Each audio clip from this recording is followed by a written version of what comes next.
नमस्कार. आता त्याचाच पुढचा भाग म्हणून आपण पुढचे डिटेल्स जे आहेत, हिराबाग आणि हे आपण अ, तिथपर्यंत आलो होतो. आणि आता कात्रजची ॲक्च्युअली तलाव आणि हे त्याची पण माहिती आम्हाला तुम्ही द्या. बरं. आपण मागच्या वेळी बघितलं पर्वतीचं तळं 40 एकराचं त्यांनी खणलं. हो. तर साधारण त्याचं जर कॅल्क्युलेशन आजच्या प्रमाणात करायचं म्हटलं तर 972 दशलक्ष लिटर बापरे! एवढं पाणी त्या तळ्यात साठत असलं पाहिजे. म्हणजे म्हणजे त्याची कपॅसिटी कपॅसिटी म्हणते जी ना. मोजमाप साधारण ते धरली गृहीत नकाशावर ना, हं. ब्रिटिशांनी जो स्केली नकाशा केलाय त्याच्यावरनं ते 40 एकर भरतंच, नाही तर नकाशाचं क्षेत्र काढलं तर. आणि त्याची खोली असं धरलं तर 972 दशलक्ष लिटर एवढं पाणी एकट्या पर्वती तळ्याचं साठायचं. म्हणजे पुणेकरांना ते पुरलं असतं तत्कालीन. हं. परंतु मागच्या वेळी सांगितलं तसंच की समजा तळं आटलं, पाणी नाही आलं, कारण नंतरच्या काळात एकदा झालं होतं की तळ्याचं पाणीच आटलं, बरं. पाऊस पडला नाही आणि करायचं काय?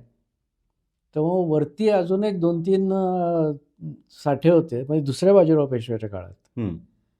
तेव्हा त्यातनं पाट काढून तळ्यात पाणी भरलं गेलं. अच्छा. म्हणजे काही वेळा असं भाग होऊ हं, शकतो. हं. पण तसं काही होऊ नये कधी, म्हणून त्याच वेळी नानासाहेबांनी अजून एक मोठं जलसाठा निर्माण करायचा एक पुढचा मोठा प्लॅन केला. तर कात्रजच्या डोंगरात सुरुवातीला 2 ओढे एकत्र येऊन असं संगमून पुढं वाहत जाते. हं. तर तिथे वरती एक कात्रजचं छोटं धरण बांधलं. तर ते बाजीराव पेशव्यांनी पहिलं बांधलं का नाही बांधलं त्याच्यावर अजून थोडा विवाद आहे. अच्छा. एकमत झालेलं नाही आहे, कारण बाजीरावांच्या काळातले पुरावे मिळत नाही आहेत. ओके. असंही म्हणतात की नानासाहेबांनीच ते पहिलं वरचं छोटं प्रयोग म्हणून बांधलं. तो भाग आपण आत्ता बाजूला ठेवू, कारण ज्याच्यावर काही मिळालेच नाही त्याच्यावर ठोस काही पुरावेच नाहीयेत त्याचे. अंदाजपंचे आणि माझी मतं उगीच काहीतरी बोलण्यात काही पण नाही. त्याच्या खालच्या बाजूला, कारण बरं आहे ना, वरच्या तळातलं साठलेलं पाणी प्लस आजूबाजूच्या ओढ्यात नाही येणार, म्हणून खाली एक मोठा साठा करू. हं. तर वरचं तळं जे होतं, ही दोन्ही तळी कृत्रिम आहेत ना, म्हणजे धरणं आहेत ती. हां. हे कसं आहे, हे खणलेलं आहे, त्यामुळे तिथे पाणी आपोआप साठतं. तिथे भिंत बांधून धरण करून तळी केलेली आहेत ती. म्हणजे साधारण एक आपण पाझर तलाव जसं म्हणतो तसं. हां, म्हणजे तलाव की हं. जिथं पाणी साठतं. हं. आत्ताची धरणं सुद्धा डोळ्यासमोर आलं, हं. छोटी छोटी धरणं. तर वरचं जे कात्रज तळं होतं ते साधारण 600 फूट त्याची लांबीची भिंतीची लांबी होती. साधारण 25-30 फूट उंची आणि 12 फूट रुंदी असं अच्छा. ते वरचं धरण होतं. जे आत्ता आहे त्याच्यात मध्ये काहीतरी बेट वगैरे केलंय. हो, हो. लाइटिंग वगैरे काहीतरी करतात ते. पण तेवढा पुरेल की नाही, म्हणून त्यांनी अजून खाली एक मोठं तळं, जे आता अभयारण्य सगळं केलंय ना, हो. ते राजीव गांधी राजीव गांधी राष्ट्रीय अभयारण्य. उद्यान.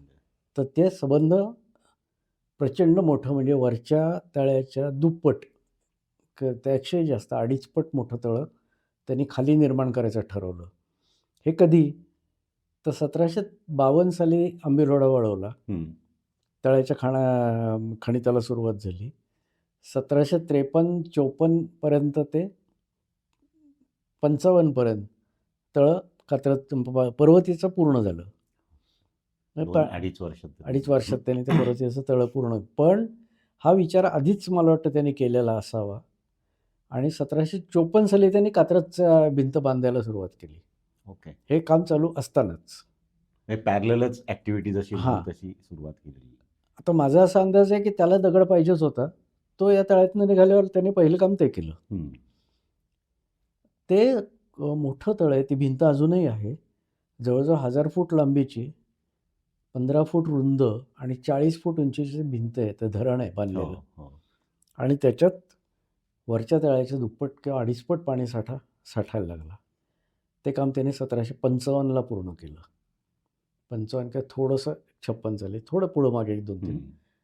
पण एवढ्या याच्यात त्यांनी ती भिंत बांधली. त्यामुळे पुण्याला प्रचंड मोठे साठे निर्माण झाले.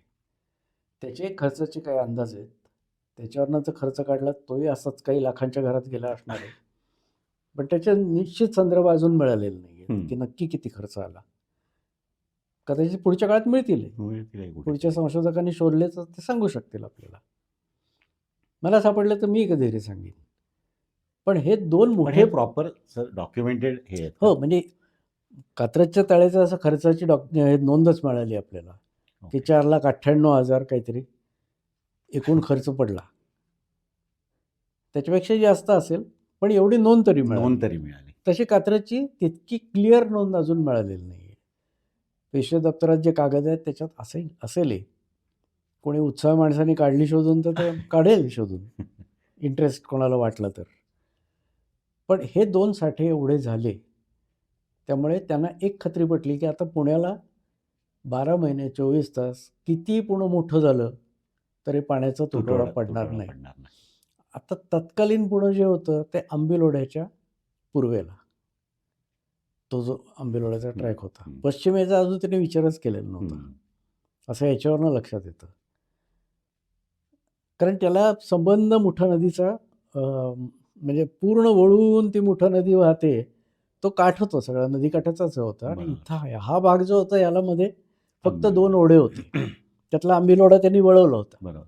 त्यामुळे त्या ओढ्याचंही पाणी आता लोकांना वापरता येणार नव्हतं. त्यामुळे मधला जो भाग होता त्याच्यासाठी ही सगळी योजना असावी. आता कोणी विचारेल की बुवा हे एवढंच केलं का त्यांनी, मग पुण्यासाठी काही केलं नाही का? तसं नाही आहे ते. म्हणजे मी जे म्हणतो ना की त्याने योजना जी आखली होती सर्वांगीण विकासाची आखली होती. आता त्याच सुमारास साधारणपणे तळ्याचं काम, पर्वतीच्या तळ्याचं काम चालू असताना किंवा कात्रजच्या तळ्याचं बंधाऱ्याचं काम चालू असताना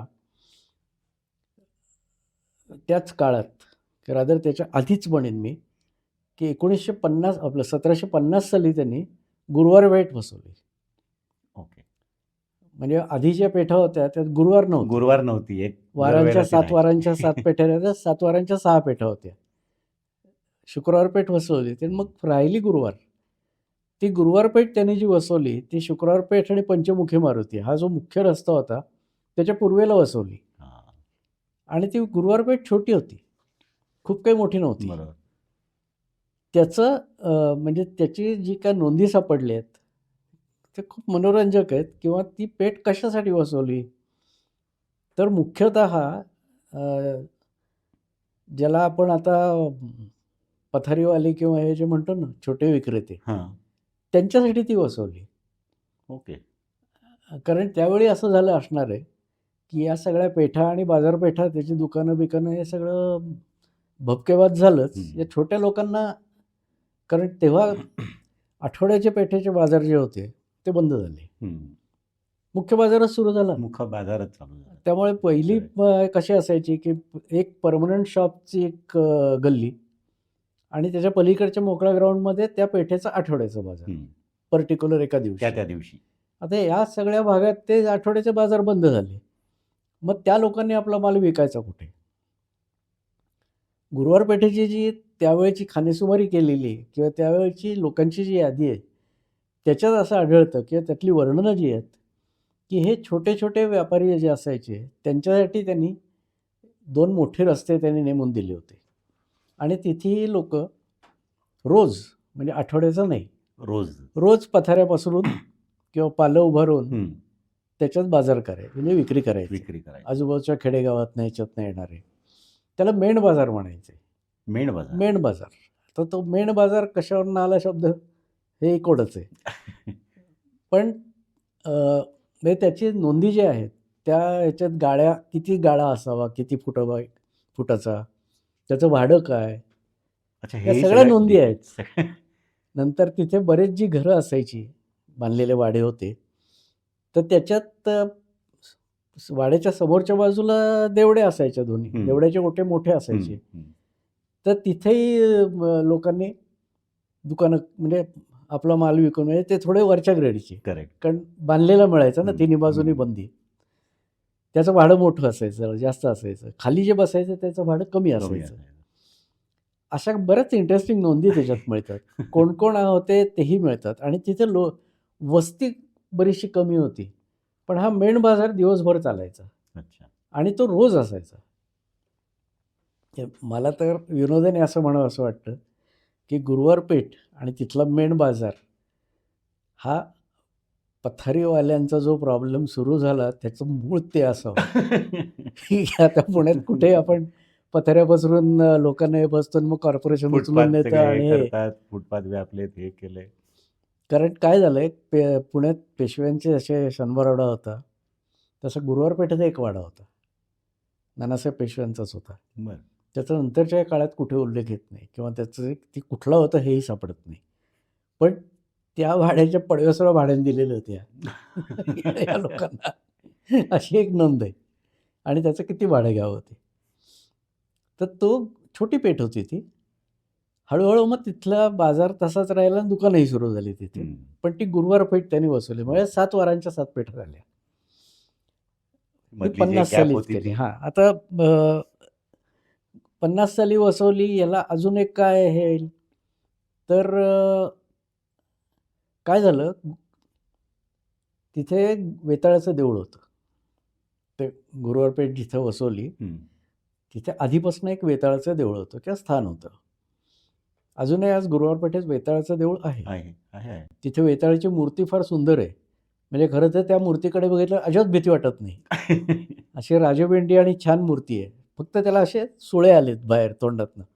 म्हणून ती वेताळ म्हणायची. नाही तर एखादा राजा बसलेला आहे अशीच ती मूर्ती आहे. पण ती नंतरची आहे. म्हणजे तिथे ज्यांचं देऊळ आहे ते खाजगी देऊळ आहे. हं.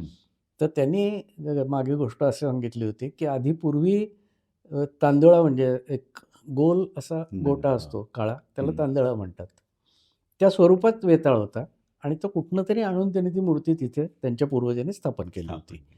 नंतर मग तो तांदळा थोडासा वंगल्यासारखा झाला म्हणून मग ही नवीन मूर्ती मुद्दाम घडवून बसवली.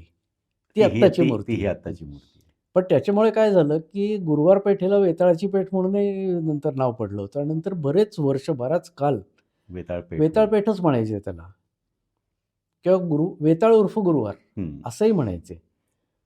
आता हे वेताळाचं देऊळ पूर्वापार असणार कशावरनं, तर 1750चीच एक नोंद आहे मला वाटतं या पेठेचा जो कौल दिला त्याच्या आधीची, की शाहू महाराजांचं निधन झालं 1749ला आणि त्याच्यानंतर शाहू महाराजांना मुलबाळ नव्हतं. म्हणून मग शेवटी नानासाहेब पेशव्यांनीच खटपट करून त्यांनी जे काही लिहून ठेवलं होतं शाहू महाराजांनी की माझ्यानंतर अमुक याला राजा म्हणून हे करा, वारस म्हणून माझा, ते रामराजे म्हणून जे होते, राजाराम राजे वेगळे, हे रामराजे दुसरे, त्यांना गादीवर आणून बसवलं आणि त्यांना छत्रपती म्हणून जाहीर केलं. तर ते रामराजे पुण्यात आले होते. काही त्यांचे इतर काही कामासाठी आले असेल किंवा पुण्यावरनं त्यांना कुठं जायचं असेल. पण ते पत्र असं आहे की रामराजे पुण्यात आले, लाल महालात राहिले नाहीत. हां, इंटरेस्टिंग आहे ते पत्र. व पेशव्यांनी त्यांना वेताळापाशी डेरे करून दिले. म्हणजे त्यांचा शाही तंबू वेताळाच्या जवळ उभारला आणि तिथे मग रामराजे राहिले.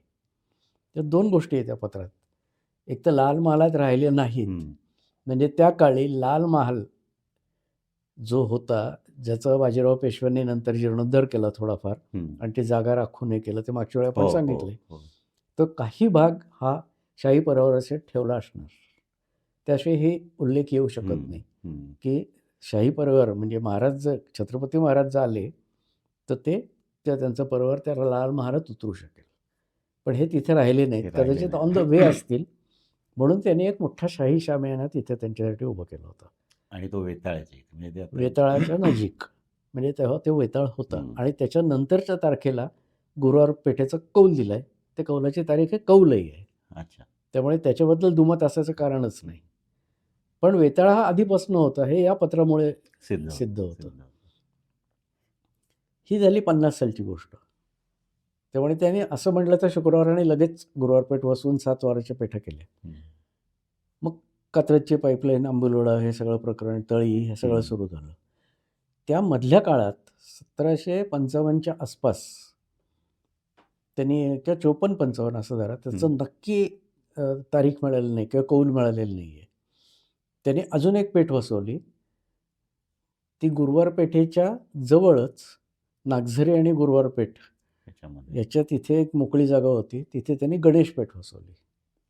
बरं. तर गणेश का? तर माझा परत कयास आहे, तर्कच आहे माझा. हं. तर काही इतिहास नाही, कारण तशी नोंद नाही कुठे, की सगळ्या वारांच्या पेठा वार संपले. मग नवीन पेठेला नाव काय द्यायचं? तर आपण प्रत्येकाची सुरुवात गणपतीपासून करतो, नवीन कुठल्याही कामाची. श्री गणेशा म्हणतो तसं. हां. तर त्यामुळे ती गणेश पेठ त्यांनी बसवली असेल. छोटी होती पेठ ती. आणि ती मुख्यतः एक्सटेन्शन टू रविवार पेठ अशीच होती. म्हणजे गणेश पेठाचा खूण सांगायची म्हणजे डुल्या मारुती. दुल्या महाराज. तर आणि रविवार पेठेचा म्हणजे मेन रस्ता जो आहे, त्या पेठेपासून जो फाटा फुटला आहे, तो नागझरी ओलांडून नाना पेठेत बरोबर, जातो. तिथं बरोबर. तो डुल्या मारुती हं. अलीकडे. तर त्या मुख्य रस्त्यापासून डुल्या मारुतीपर्यंतचा जो भाग होता, तिथे त्यांनी ती गुरुवार पेठ वसवली. गणेश पेठ गणेश पेठ वसवली. बसवली. आणि तिथे हा मारुती पूर्वापार असणार किंवा गणेश पेठेचा मारुती, ती जिथं सीमा गणेश परत. पेठ सीमा संपली नागझरीपाशी, हं. तिथे त्यांनी ते देऊळ बांधलं. आता ते ढुल्या मारुती का म्हणतात त्याला? पण ढुल्या हे नाव जुन्या कागदात सुद्धा येतं तत्कालीन. इतर ह्याची येत नाहीत. इतर हे सगळे नाव नावं मात्र ती तेव्हा नंतर वापरलं. पडली आहेत. अच्छा. हे जिलब्या, अमुक तमुक हे सगळे मारुतीची नावं नवीन आहेत. ती मला वाटतं 19व्या शतकात पडली असावीत. पण हे नाव मात्र डुल्या मारुती हे म्हणजे साधारण 1750-60 नंतरच्या काळात किंवा अगदी त्याचे पार उल्लेख. पेशवाईच्या शेवटी सुद्धा ज्या याद्या झाल्या आहेत देवळांच्या, त्यात डुले मारुती हे नाव आहे. ओके. त्याची एक हकीकत अशी सांगितली जाते की पानिपतचं युद्ध झालं, तेव्हा मराठ्यांचा संहार झाला, पराभव झाला आणि त्यामुळे तो मारुतीची मूर्ती डुलायला लागली हल्ली. बरं. आता यात किती तथ्य आहे आणि किती विश्वास ठेवावा प्रत्येकाचा प्रश्न आहे. हं. पण त्याच्यामुळे काही तर डुल्या झालं नाही. माझा असा अंदाज आहे कदाचित त्या मूर्ती सुटी असते मूर्ती नेहमी, ती बैठकीवर ठेवलेली असते, स्वयंभू म्हणजे दगडातली. हं. तर ती कदाचित हल्ली असावी किंवा हलत असावी, परत ती नीट ठेवली असावी. म्हणून तो डुलणारा मारुती म्हणून तो डुल्या झाला डुल्या असावा. मारुती. अर्थात अशी नोंद मलाही मिळालेली नाही, माझा तर्क आहे. हं. त्यामुळे त्यांनी गुरुवार आणि गणेश दोन्ही बसवल्या. पाठोपाठ अजून एक पलीकडे मोकळी जागा होती. नागझरीच्या अगदी रविवार पेठ आणि नागझरी म्हणजे याचा पुण्याचा शेवट म्हणू आपण तो, हं. दक्षिणेचा. हं. तिथे त्यांनी गंजपेठ म्हणून बसवली. त्याचं नाव होतं मीठगंज. अच्छा, मिठाची सगळी हां, कोठारच कारण होती. काय होतं मीठ तेव्हा दुर्मिळ. कोकणातनं बरेचसे वेळा मीठ यायचं आणि त्याची साठवण भयंकर महत्त्वाची असायची. हं. कारण मीठ साठवलं नाही तर ते मॉइश्चर धरून ते खराब होतं. तेव्हा त्याला प्रॉपर दगडी गोडवून आणि हे सगळं बांधून त्याची काळजी घेतली जायची. असे मोठे मिठाची साठवण करणारे गंज म्हणजे बिल्डिंग तिथं उभारले त्यांनी आणि त्याचं नाव आपसुकच मीठगंज पडलं. मीठगंज. आणि मग हळूहळू त्या ओघांनी वस्ती वाढली, दुकानं वाढली. मग त्यांनी पेठच वसवली. त्याचं नावही मीठगंज पेठ असंच होतं. अच्छा. त्याचंही कौल सापडलेलं नाही आहे. पण 1759 सालचा एक उल्लेख असा आहे, त्या मीठगंज पेठेचे जे शेटे होते म्हणजे मुख्य माणूस बरोबर. पेठेचा, त्यांच्या नातवांनी त्याचा उल्लेख केलेला आहे की माझ्या आजोबांपासून ही पेठ होती. ॲटलिस्ट 2 जनरेशन्स पूर्वी तरी हे. हां, तर अगदी 2 नाही मी म्हणतो म्हणजे 50 ते 60 या या काळात ती कालावधीत. मीठगंज पेठ बसली. तर ही ॲक्टिव्हिटी हे सगळं चालू असतानाच होती. इकडे असा विस्तार तो घडत गेला. आणि तिकडचा जो मोकळा भाग होता तोही त्याने भरून काढला. त्यामुळे आता काय झालं, फार रविवाराचा तो शेवट रविवार पेठेचा. हं. कारण त्यांनी परत मध्ये भाग काय केला होता, की पहिल्यांदी जी रविवार पेठ होती ती पासोड्या मारुतीपर्यंत होती. हं. मधल्या काळात पुढचा जो भाग होता तो सराफ कट्टा म्हणून म्हणजे सराफांच्या व्यापारासाठी त्यांनी दिला. तिथून थांबल्यानंतर पुढचा जो भाग होता, तर त्यावेळी पुण्यात भोरी व्यापारी बरेच वेळा यायचे आणि त्यांनी विनंती केली की आम्हाला एक जागा द्या. म्हणजे आम्ही आमची दुकानं आणि हे सगळं वाडे बांधू दुकानं हे करू. म्हणून ती पुढचा जो भाग होता सराफ म्हणजे सोन्या मारुती चौकाच्या पलीकडचा. तो सराफ कट्ट्याचा शेवट. सोन्या मारुती तरी का तर सुवर्णाचा व्यापार तिथे चालायचा. म्हणून सराफ म्हणजे म्हणून तो सोन्या चांदीचा व्यापार म्हणून तो सोन्या मारुती झाला. ते तत्कालीन कागदपत्रात सोन्या हे नाव येत नाही. मारुती हे येतं, त्याची खूण येते.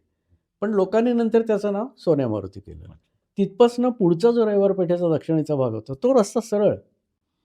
तिथं नानासाहेबांनी भोरी लोकांना जागा दिली आणि मग ती भोरीआळी जी आपण आज हां. बघतो ती तेव्हापासून ती जी नानासाहेब पेशव्यांनी वसवलेली आणि तेव्हापासून भोरीआळीत भोरी व्यापारी तिथे परमनंट त्यांची दुकानं उघडून त्यांनी व्यापार चालू केला.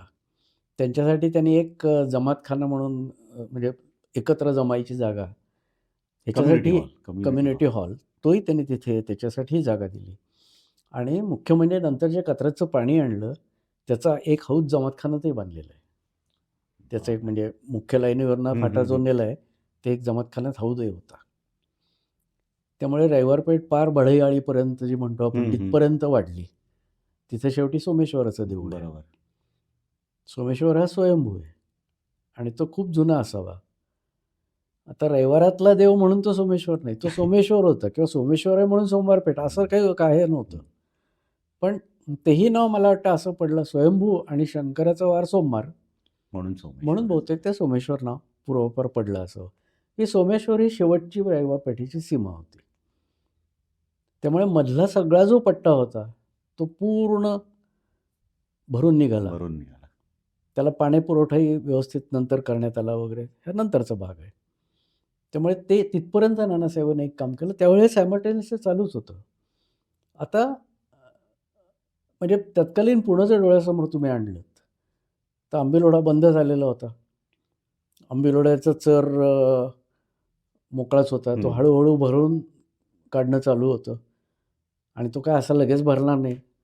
आता आपण डंपर आणून रोजचे 500 डंपर टाकून भरू शकतो, पण तेव्हा काही तशी परिस्थिती नव्हती आणि तेवढी निकडही नव्हती कोणाला, कारण दळणवळण चालू झालं होतं.